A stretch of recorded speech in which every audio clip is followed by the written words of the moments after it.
देखिए 400 पार हो या ना हो, लेकिन हम चाहते हैं कि बीजेपी की सरकार तो रिपीट होनी ही चाहिए, क्योंकि अगर ऐसा नहीं हुआ तो सारा विकास जितना जो कुछ हो रहा है ये रुक जाएगा। विकास हुआ है 10 साल में? बिल्कुल क्यों नहीं हो रहा, दिख रहा है। जिसकी अब आँख है, जिसकी खुली है, उसको दिखना ही चाहिए। जो रोज़गार का काम है, ये सरकार का काम नहीं है देने का। नमस्कार, मैं सचिन कुमार और आप देख रहे हैं सौगन टीवी। बीजेपी इस बार 400 पार बोल रही है। हम जनता से लेंगे राय। क्या लगता है 400 पार सच में बीजेपी कर पाएगी या फिर एक जुमलेबाजी है? क्या लगता है सर आपको? देखिए 400 पार हो या ना हो, लेकिन हम चाहते हैं कि बीजेपी की सरकार तो रिपीट होनी ही चाहिए। 400 नहीं तो 300 कम से कम, जितनी पिछली बार सीटें थी उससे कुछ बढ़नी चाहिए। क्योंकि अगर ऐसा नहीं हुआ तो सारा विकास जितना जो कुछ हो रहा है ये रुक जाएगा। विकास हुआ है 10 साल में? बिल्कुल क्यों नहीं हो रहा, दिख रहा है। जिसकी अब आँख है, जिसकी खुली है, उसको दिखना ही चाहिए। और आप जहाँ मर्जी जाइए, आप बिजली में देखिए, आप कानून व्यवस्था देखिए, आप जो सड़क देखिए, आप ट्रेन देखिए, सब जगह दिख रहा है। विपक्ष तो बोल रहा है कि सिर्फ देश को बेचा गया है 10 साल में। अब बेचने की जहाँ तक बात, देखिए उनको भी तो कुछ ना कुछ तो कहना ही है, राजनीति करनी है तो उसमें कुछ ना कुछ तो उनको कहना ही पड़ेगा। तो अब मुद्दा तो उनके पास एक्चुअल में कुछ है नहीं। अगर ऐसा मुद्दा होता तो भाई इतना सारा ये कुमरा, वो कहते हैं ना भानुमति का ये कुनबा जोड़ना नहीं पड़ता ना, जोड़ना पड़ रहा है तो मतलब समझो उनके पास मुद्दे हैं नहीं।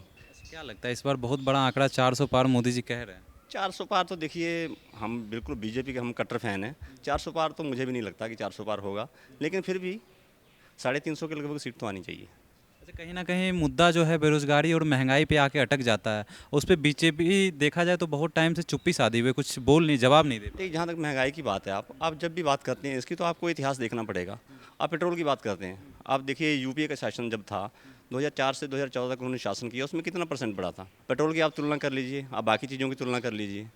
तो महंगाई देखिए, महंगाई जो है, जो अगर इकोनॉमिक्स की जो थोड़ी बहुत समझ हम रखते हैं, जो कि महंगाई तो बढ़नी चाहिए, धीरे धीरे बढ़नी चाहिए, ठीक है, वो दौड़नी नहीं चाहिए जिससे कि आम आदमी को दिक्कत हो जाए। क्योंकि जिस दिन महंगाई कम होने लग जाएगी ना, महंगाई कम होने का मतलब ये है कि लोग समझते हैं महंगाई को कि कीमत, मान लो चीनी मान लो 40 रुपये किलो बिक रही थी तो वो 35 आ जाए। जिस दिन ऐसा हो गया उस दिन तो समझो कि वो इकोनॉमी तबाह हो जाएगी। क्योंकि जो भी काम आदमी करता है, किस लिए करता है कि कुछ कमाएगा उसमें। हाँ, ये है कि वो धीरे धीरे बढ़नी चाहिए, ताकि आम लोगों की उसके जेब पे जिससे उसकी इनकम बढ़ रही है उसके हिसाब से खर्चे उनके कम बढ़ने चाहिए।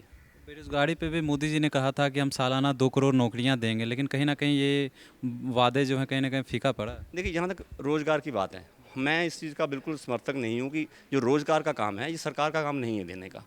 आप किसी भी विकसित इकोनॉमी में देख लीजिए कि जहाँ भी, चाहे आप अमेरिका को देखिए, यूरोप में देखिए, सरकार जैसे, मैं इस मोदी जी की इस बात से सहमत हूँ कि मिनिमम गवर्नमेंट मैक्सिमम गवर्नेंस, कि मतलब गवर्नमेंट का जो रोल है एक रेगुलराइजेशन का होना चाहिए। कि कोई प्राइवेट सेक्टर में है तो कम से कम जैसे कि कोई उसका एक्सप्लॉइट ना करे उसको। अगर आप में योग्यता है तो योग्य को मौका मिलना चाहिए। जहाँ तक सरकारी नौकरी की बात है, तो अगर आप चाहोगे कि पहले की तरह सिलेंडर जैसे थे कि पूरे दिन के लिए आपको सिलेंडर के लिए लाइन में लगना पड़ता था, टेलीफोन लेना होता तो आपको 2 साल में नंबर भी नहीं आता था, तो आप चाहोगे कि दोबारा वापस उस दौर में जाएँ?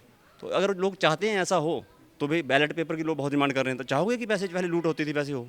अगर नहीं चाहते हैं तो फिर ये मुद्दे जो हैं ये ज़बरदस्ती क्रिएट किए जा रहे हैं, एक्चुअली मुद्दे हैं नहीं ये। मतलब विपक्ष के पास कुछ बचा नहीं तो कुछ भी बोल दो भाई। अब कुछ ना कुछ तो बोलना पड़ेगा उन्हें, राजनीति तो करनी है उनको भी, ठीक है ना, उनको अपनी रोटी चलानी है अपनी। अगर इसकी अपेक्षा वो मुद्दे उठाएँ कि वहाँ शिक्षा में सुधार की ज़रूरत है, मैं समझता हूँ जो है शिक्षा और स्वास्थ्य जो है ये मुद्दे हैं।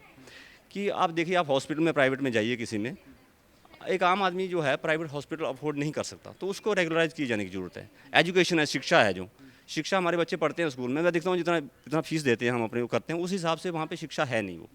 तो उस पे उसको रेगुलर, उनको कम से कम कंट्रोल किया जाना चाहिए कि एक माफिया की तरह काम ना करें। इस पे सरकार को ध्यान देने की ज़रूरत है। तो जैसा कि आपने देखा, कहीं ना कहीं बताया जा रहा है 400 पार तो नहीं लेकिन 350 तो ले ही आएगी। और सरकार तो बीजेपी की बननी है। और कहीं ना कहीं जो बात विपक्षी करते हैं, विपक्ष के पास मुद्दे बचे नहीं हैं तो फालतू की बातें करते रहते हैं ऐसे ही। और ऐसे ही तमाम खबरों के लिए बने रहे हमारे साथ, देखते रहे सौगन टीवी। आप देख रहे हैं सौगंध टीवी। सौगंध वतन की।